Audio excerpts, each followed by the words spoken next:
నమస్కారం. సింగ్ నగర్ జంక్షన్లో ఇవాళ జగన్మోహన్ రెడ్డి గారి మీద దాడి జరగడం తెలిసి చేశారా, తెలివి తక్కువతనంతో చేశారా, బుర్ర తక్కువతనం చేశారా, మీ విజ్ఞాతకో తెలియాలి. ఎందుకంటే గతంలో కోడికత్తి ఉదంతంతోనే 151 సీట్లు వస్తే తదంతర పరిణామాలు 24 సంవత్సరాల దాకా ఇవాళ ప్రజాక్షేత్రంలో నిరంతరం సంక్షేమం చేస్తూ ప్రజల మనసులు గెలుచుకున్న జగన్మోహన్ రెడ్డిని ఇవాళ మీరు ఢీకొనలేక ఈ దిక్కుమాల విన్యాసాలు చేసినంత మాత్రాన, ఒక రాయితో ఆయన గాయంపరిచినంత మాత్రాన వచ్చే ప్రభంజనం మీరైతే తట్టుకోలేరు.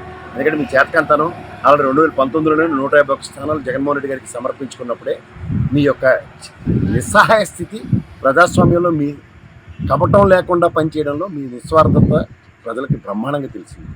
దీనికి పర్యవసానంలో ఇవాళ జరిగే దాంట్లో అవుట్కమ్ ఇట్స్ రియల్లీ ఇన్వెటబుల్. ఆయన ఏ నోటితో 175 అన్నాడు, ఆయనకి మీరే హారతపళ్ళం పెట్టి ఆయనకి అప్పచెప్పే కార్యక్రమానికి మీరే తెరలేపుకుంటే ఏమనాలో నాకైతే అర్థం కావట్లేదు. అపార్ట్ ఫ్రమ్ ఆల్ దిస్, మీరు ఇవాళ ప్రజాస్వామ్యంలో ఒక ప్రజాపాలన రంజకంగా పనిచేసి ఉంటే మీ 42 సంవత్సరాలు లెగసీ కలిగిన మీ పార్టీ కానీ ఇదే సేమ్ సినారియోలో 14 సంవత్సరాల ముఖ్యమంత్రి పర్యంతంలో కూడా మీరు ఏం చేశారో ఇవాటికి కూడా ప్రజలకు చెప్పుకోలేకుండా కేవలం జగన్మోహన్ రెడ్డి గారిని దించేస్తే మీ ప్రభుత్వ స్థాపన అన్న దాంట్లో ఆయన ఆల్రెడీ ఒక పాట పెట్టాడు.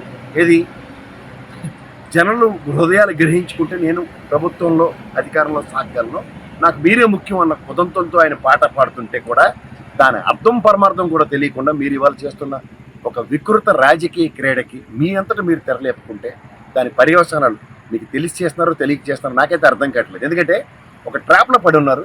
దీని కాన్సిక్వెన్సెస్, దీని రిప్రికేషన్స్ మీరు రీడ్ చేసే స్థాయి మీకు ఆల్రెడీ పోయింది. ఇవాళ ఉన్న పరిస్థితుల్లో ఇవాళ ఆయన గాయం నిజంగా ప్రజల మనసులకు తగిలిన గాయంగా పరివర్తిస్తూ ఈ గాయం యొక్క పర్యవసానం 175కి ఎన్ని ఇస్తారో ఆలోచించుకోండి. కోడికత్తి ఉదంతంతో 151 ఇచ్చిన వాళ్ళు 175 ఇస్తారన్నా నేను ఆశ్చర్యపడను. ఒక మాట చెప్పగలను, ప్రజాస్వామ్యంలో మిమ్మల్ని మీరు పరిరక్షించుకునే కార్యక్రమంలో ఒక రాక్షస ఆనందం పొందడానికి మీరు చేస్తున్న వికృత రాజకీయాలకి ఇది చరమాంకం.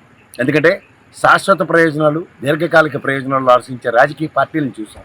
కానీ శాశ్వతంగా రాజకీయ క్షేత్రంలో సమాధులు కట్టుకుంటున్న ఉదంతాలని 2019 నుంచి మీకు మీరే పర్యవేక్షణ చేసుకుంటూ ఈ పరిచయ కార్యక్రమంలో రాబోయే రోజుల్లో మీరు అనే వ్యక్తులు కనుమరుగవడానికి మీరు శాశ్వతంగా మీకు మీరు సమాధులు కట్టుకుంటుంది ఇవాళ కొట్టొచ్చినట్టు కనబడుతుంది. ఇవాళ ప్రజాక్షేత్రంలో ఒక వ్యక్తిని ఎదుర్కోలేక మీరు ఇండివిజువల్గా నిలబడితే ఖచ్చితంగా ఓడిపోతారని మీకు తెలిసి కూడా ఇవాళ కూటమి కింద ఏర్పడి దీని పర్యవసానంలో మీరు ఏదో శాసిస్తారు, ఏదో సాధిస్తారు అన్న అపోహలో మీరు ఉంటూ కూడా ఇవాళ జగన్మోహన్ రెడ్డి గారి మీద దాడితో శాశ్వత ప్రయోజనాలు ఏదో సింపథెటిక్ వేవ్లో మీకు వస్తుంది అనుకున్న దగ్గర మీ చేతకానితనం ఇంకోసారి బయటపడింది.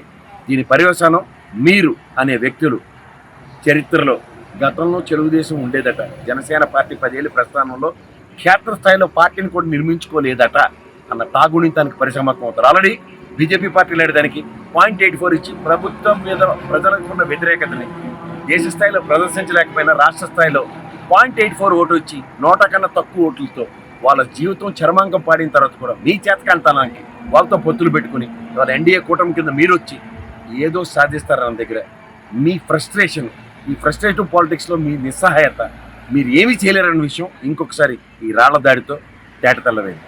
ధన్యవాదాలు.